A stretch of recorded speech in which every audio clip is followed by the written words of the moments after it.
छठी मैया की। ये छठी मैया तू सकती दिहा, सकती दिहा,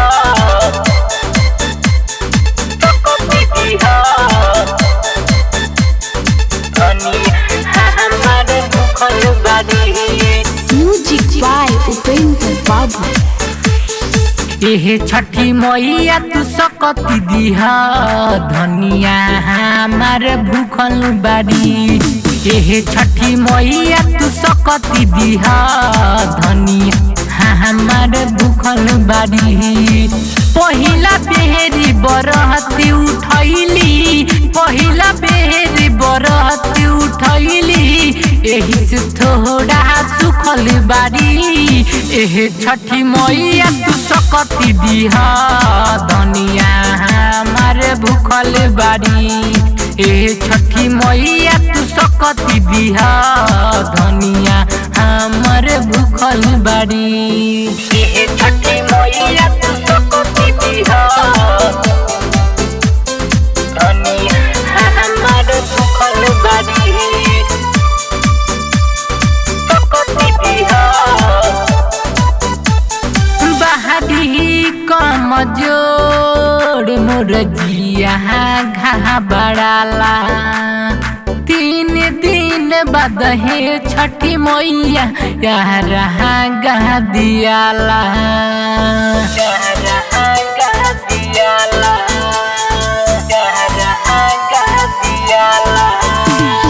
बहादी कमजोर मोर जिया घबराला। 3 दिन बाद ये छठी मैया यहाँ गा दियाला,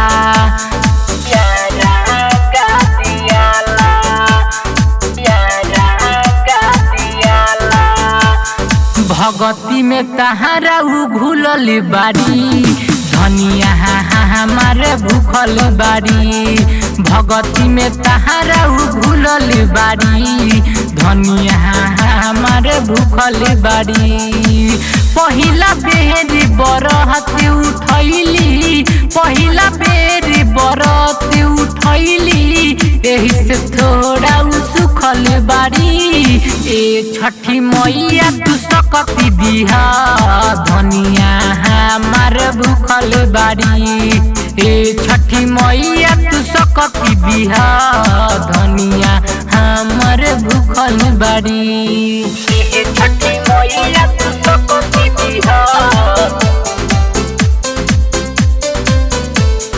खुशबू रिकॉर्डिंग स्टूडियो कहला बिशनपुरा बाजार।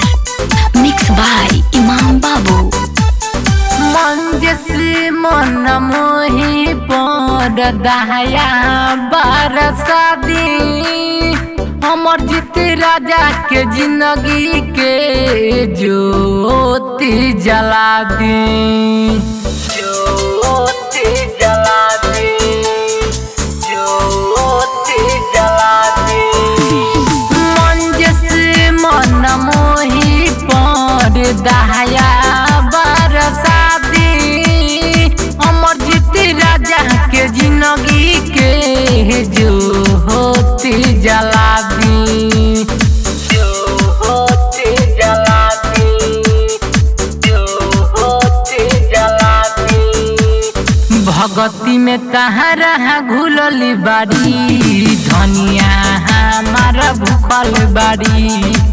पहिला बेरी बरती उठैली, पहिला बेरी बरती उठैली, एही से थोड़ा सुखल बाड़ी।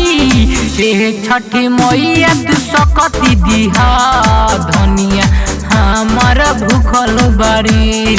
ए छठी मैया तू सकती दिहा, धनिया हमारा भूखल बाड़ी, भूखल बाड़ी।